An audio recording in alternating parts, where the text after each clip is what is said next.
Muammar Gaddafi was 27 years old, the son of a Bedouin farmer, born in a tent in the Libyan desert.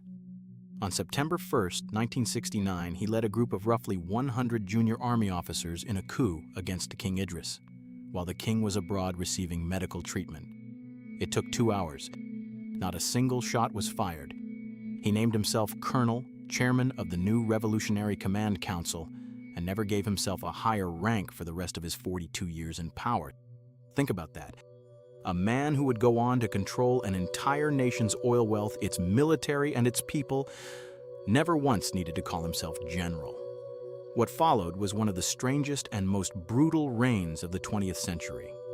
He wrote his own political philosophy, published as the Green Book, and invented an entire system of government he called direct democracy through the people, while making every meaningful decision himself. He nationalized the country's oil, expelled foreign military bases, and built a personality cult around himself that bordered on absurd. He traveled with a Bedouin tent so large it required its own separate plane, pitching it in the middle of Paris, Rome, and Moscow.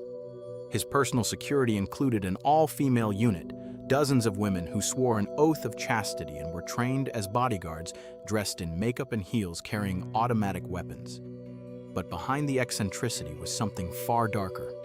Gaddafi funded and armed radical groups around the world, from the IRA in Northern Ireland to Abu Sayyaf in the Philippines.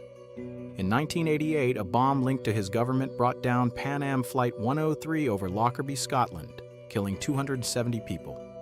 Libya became an international pariah, buried under sanctions for over a decade. Then, in the early 2000s, he did something almost nobody expected. He gave up his weapons of mass destruction programs, opened talks with the West, and slowly rebuilt his legitimacy on the world stage.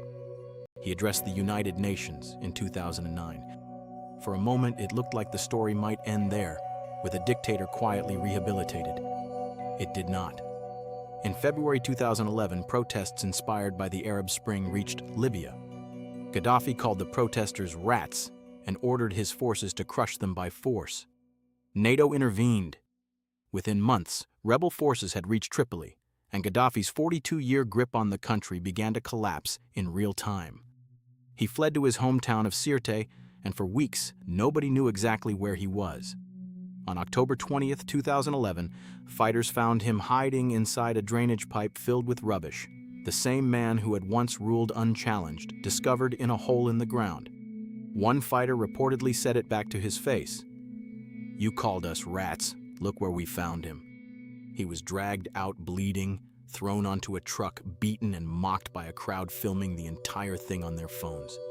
Witnesses say he kept repeating, "God forbids this," as the blows continued. Minutes later, he was dead. The exact final shot remains disputed. Some say crossfire, others say a deliberate execution.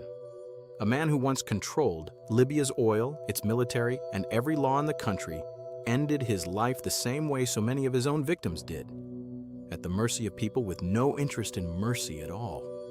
What does it say about absolute power, when the same tools used to crush an uprising are ultimately the same ones that end it?